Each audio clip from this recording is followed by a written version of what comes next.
Buenas, bienvenidos al curso de óleo 1. Para el capítulo de hoy vamos a ver los pinceles, que sería el material número 2. Esta herramienta nos permite poder poner el óleo en el lienzo. Ahora bien, existen variedad de opciones en el mercado y tenemos tres tipos según su clasificación, que serían los de pelo sintético, los de pelo de cerda y los de pelo natural. Estos se diferencian o se clasifican en dos tipos de acuerdo a su material. En este caso son los sintéticos y los naturales. En este caso cerda, y los de pelo natural, que aquí se pueden clasificar de ardilla, de buey, de un montón de opciones hay para este tipo de pincel. Ahora, también se clasifica de dos tipos en cuanto a pinceles duros y pinceles suaves. Para el caso de los pinceles suaves tenemos los de pelo sintético y los de pelo natural. Para los pinceles duros tenemos los pinceles de cerda. ¿Qué tipo de pincel me sirve a mí para poder iniciarme en el óleo? Bien, la primera respuesta a esto es que cuando nos ofrecen este tipo de pincel, tenemos que descartarlo, porque esto solo sirve para el acuarela. Si tenemos este tipo de pincel y lo usamos para el óleo, lo que vamos a hacer es destruir la cerda del pincel. Además de que contar que estos pinceles son más caros que cualquiera de otras dos opciones. Entonces esto primero los descartamos. Entonces nos vamos a quedar simplemente con los pinceles sintéticos y los pinceles de cerda. Ahora bien, tienen dos opciones de cómo se utilizan. Bien, cuando yo estoy iniciando en óleo, las primeras capas siempre se usa este tipo de pincel. Son los de pelo de cerda. ¿Por qué? Porque esto me permite tomar más cantidad de pigmento en la paleta para poder ponerlo en el lienzo. Muy contrario a lo que me pasaría con un pelo suave, que lo que haría es realmente no me va a cargar mucho de pintura, no voy a poder hacer un trazo muy firme como si lo haría con uno de pelo de cerda. Ahora bien, este lo usamos para lo que son las primeras capas, para traer el óleo, y esto lo usamos ¿para qué? Para detalles, como para dar capas más finas, como para los últimos detalles, retoques. Para esto sirven nuestros pinceles de pelo sintético.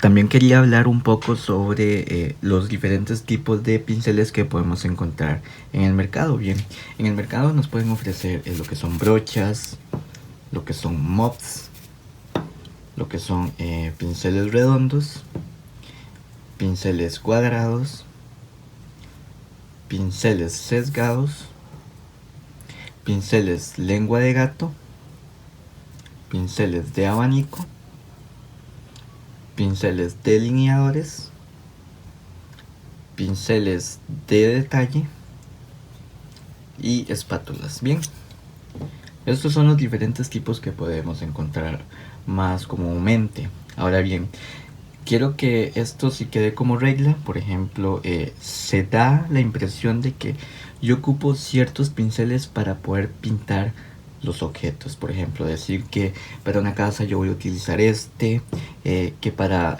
hacer el pasto yo voy a usar que para hacer una rosa yo voy a utilizar este otro pincel. Ahora bien, esto es una idea errónea que debemos corregir. ¿Por qué? Porque yo con un pincel puedo realizar variedad de formas, objetos, como me plazca.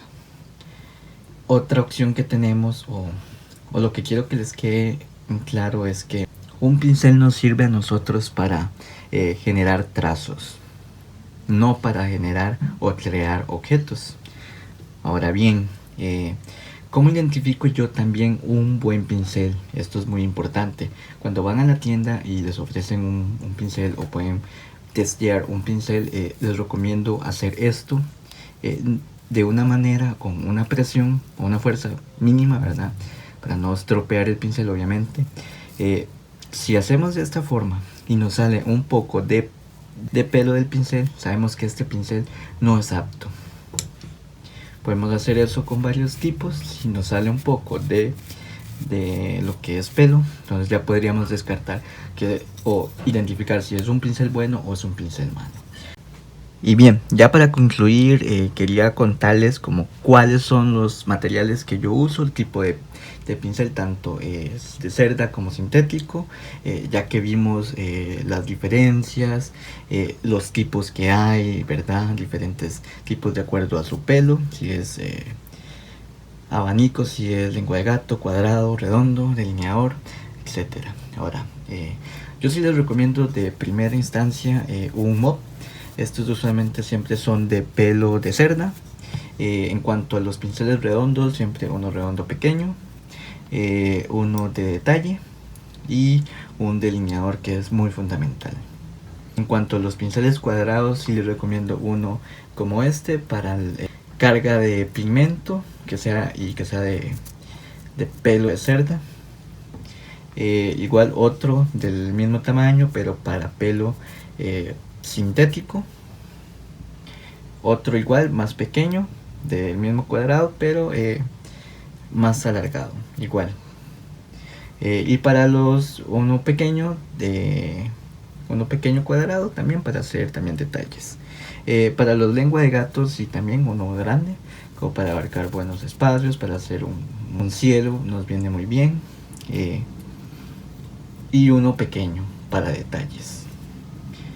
Luego también les recomiendo un abanico. Aquí les recomiendo que si buscan un abanico que sea con buen pelaje, ustedes lo pueden notar que aquí si tengan su gran cantidad de pelo, porque lo que pasaría con un pincel como este, que a la hora que nosotros mojamos este pincel se nos va a quedar muy feo, nos va a quedar mucho espacio entre líneas. En cambio, uno de estos nos va a abarcar más y vamos a recoger más pintura. De hecho, si ven aquí hay una gran diferencia en cuanto a su grosor.